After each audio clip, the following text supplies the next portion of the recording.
Hi everybody, welcome to a reading today of The House on Mango Street. We are picking up on page 21. Mimi Ortiz. Mimi Ortiz moved into Kathy's house after her family moved away.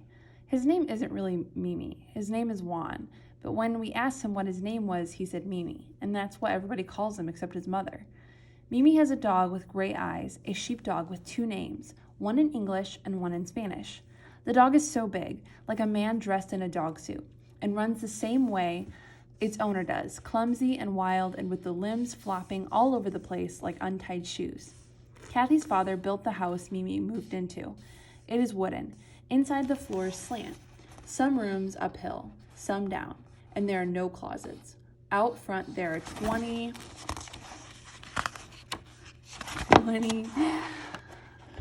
21 steps, all lopsided and jutting like crooked teeth, made that way on purpose, Kathy said, so the rain will slide off.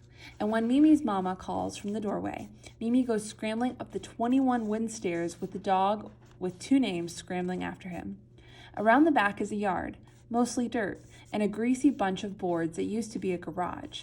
But what you remember most is this tree, huge, with fat arms and mighty families of squirrels in the higher branches. All around the neighborhood of roofs, black tarred and A-framed, and in their gutters, the balls that never came back down to earth. Down at the base of the tree, the dog with two names barks into the empty air, and there at the end of the block, looking smaller still, our house with its feet tucked under like a cat. This is the tree we chose for the first annual Tarzan jumping contest. Mimi won and broke both arms. Louis, his cousin, and his other cousin. Downstairs from Mimi's is a basement apartment that Mimi's mother fixed up and rented to a Puerto Rican family, Louis' family. Louis is the oldest in the family of little sisters. He is my brother's friend, really, but I know he has two cousins and has t-shirts never stay tucked in his pants.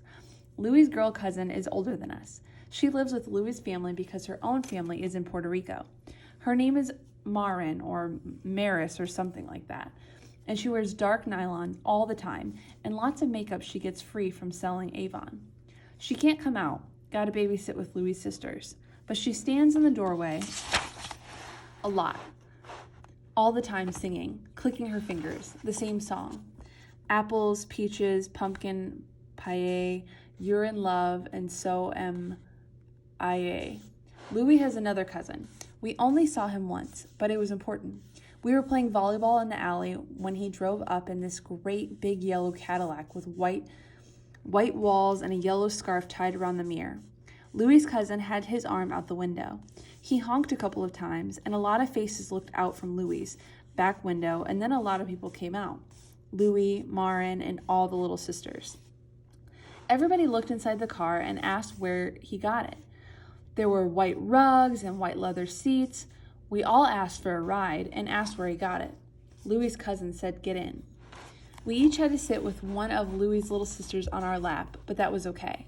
The seats were big and soft like a sofa, and there was a little white cat in the back window whose eyes lit up when the car stopped or turned.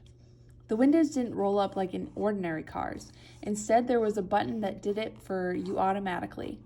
We rode up the alley and around the block 6 times, but Louis' cousin said he was going to make us walk home if we didn't stop playing with the windows or touching the FM radio. The 7th time we drove into the alley, we heard sirens. Real quiet at first, but then louder. Louis' cousin stopped the car right where we were and said, "Everybody out of the car." Then he took off flooring that car into a yellow blur. We hardly had time to think when the cop car pulled in the alley going just as fast. We saw the yellow Cadillac at the end of the block trying to make a left-handed turn, but our alley is too skinny and the car crashed into a lamppost. Marin screamed and we ran down the block to where the cop car's sirens spun a dizzy blue. The nose of that yellow Cadillac was all pleated like an alligator's, and except for a bloody lip and a bruised forehead, Louis' cousin was okay. They put handcuffs on him and put him in the back seat of the cop car, and we all waved as they drove away.